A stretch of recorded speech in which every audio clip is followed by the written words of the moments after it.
gonna get off the water. It's gonna be about 20 or 30 mile an hour wind. So I'm building a nice windbreak shelter, someplace to come back to for sunset to take pictures, maybe hide from animals in the wind, and have a nice place to hunker down for the evening.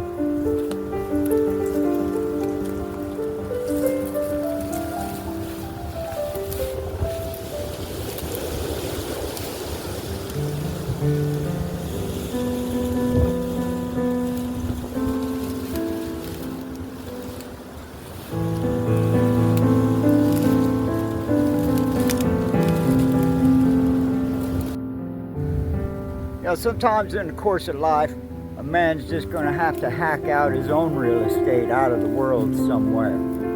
So I take my clues from the duck hunters and the squirrels and the hibernating animals. And I make use of what's around, and I insulate.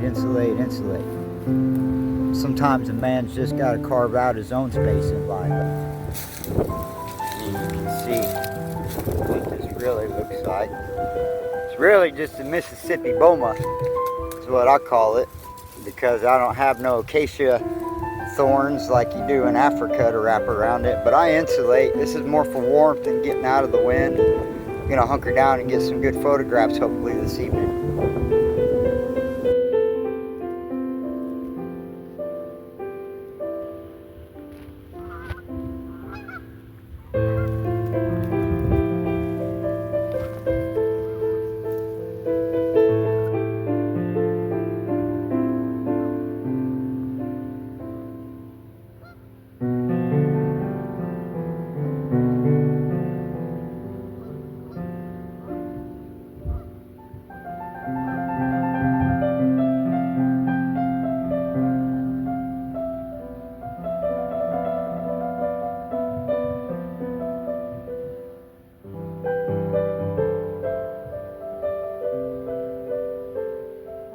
Thank you.